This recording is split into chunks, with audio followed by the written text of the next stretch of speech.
Inside every single one of your cells, right this very second, there are thousands of messages being sent. They're telling your body how to work, how to heal, even how to get sick. For the longest time, this whole cellular conversation was a total mystery.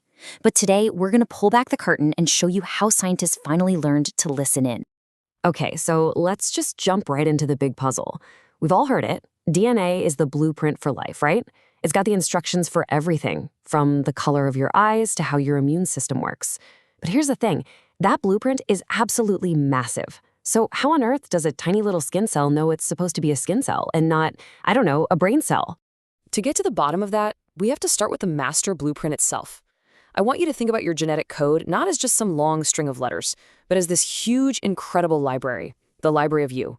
That's right, your DNA is basically a giant cookbook. Seriously, it has the recipe for every single protein, every single function your body could ever need to perform. But, and this is the important part, the cookbook itself just sits there on the shelf, all safe and sound. It doesn't actually do any of the cooking. So if the DNA is just the plan, how does anything actually get done? A library is pretty useless if nobody ever checks out a book. Well, that's where these amazing genetic messengers come into play. They're the ones that turn the plan into real action. This whole process is called gene expression, and it's actually pretty clever. A cell doesn't try to read the entire cookbook all at once. No way. Instead, it finds the one specific recipe it needs at that moment, like the recipe for an antibody because you're fighting a cold, and it makes a quick, temporary copy. That little copy is what carries the instructions out into the cells so the work can begin. And this brings us to the really crucial difference between DNA and its little working copy, which is called RNA. Just think about it like this. DNA is the master plan for the whole building, but RNA, that's the daily to-do list for the construction crew. The DNA is the entire cookbook, but the RNA is just that one single recipe card you take out to the kitchen counter. See, DNA tells us what is possible, but it's the RNA that tells the cell how, and just as importantly, when to do something. So the whole system is actually beautifully simple when you break it down. First, the cell makes a copy of the exact gene it needs from the DNA. That's a process called transcription. And second, it sends that RNA message out into the rest of the cell to deliver the instructions. It's a perfect little information delivery system, and it's happening millions of times a second in your body. Now, for decades, this whole thing was a black box. We knew these messages had to be flying around, but we were totally deaf to the conversation. It was like we were standing outside this massive library with no way to see which books were actually being read. And then a technological revolution came along and gave us the key to finally unlock the door. And here was the massive challenge. To really, truly understand what a cell is up to, is it healthy? Is it stressed out? Is it sick? We needed to see its to-do list in real time. But the problem is, it's not just one to-do list. It's millions of different messages, all firing off at the exact same time. It's just total cellular chaos. And this is where RNA sequencing completely changes the game. It is a truly revolutionary technology that lets us do what was once thought impossible. Take a snapshot of a cell and read pretty much every single one of those RNA messages all at once. This complete set of active messages, the cell's entire active to-do list, has a name. It's called the transcriptome.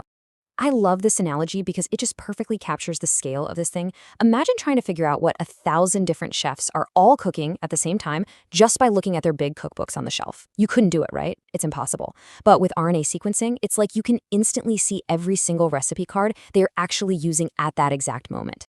And the numbers here are just staggering. We're talking about the ability to capture and read up to 300 million of these individual RNA messages in a single go. This isn't just listening in on the cell's conversation anymore. This is like recording the entire symphony of its activity.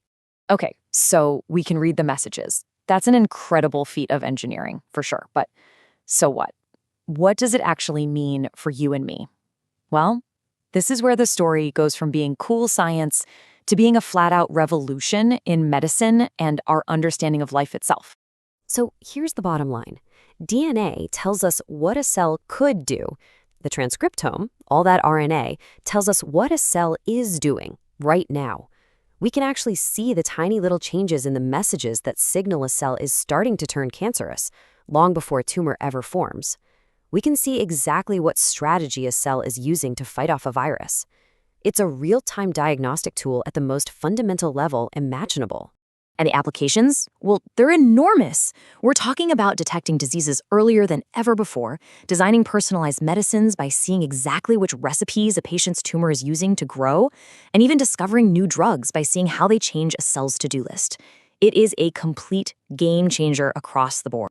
And look, these aren't just some far-off, abstract ideas. The real-world impact is already here, and it's being measured. As you can see, this technology leads to dramatically faster diagnoses for patients. It helps create much more effective, personalized treatments, and it even helps lower the huge costs of developing new life-saving drugs. So, to bring it all home, let's just go back to that blueprint analogy one last time. Before, with just DNA, we had the architectural plans for the building. Super useful, but it's static. It doesn't change. Now, with transcriptomics, it's like we have a live video feed of every single worker inside that building, what tool they're using, and what job they're performing, right now. We finally get to see the building as it truly lives and breathes. And that really brings us to the future, doesn't it? We've gone from having this static library of instructions to being able to read a cell's real-time internal monologue. So the next great frontier isn't just about listening in anymore. It's about starting a conversation. If we can hear exactly what our cells are saying, what will we ask them to do next?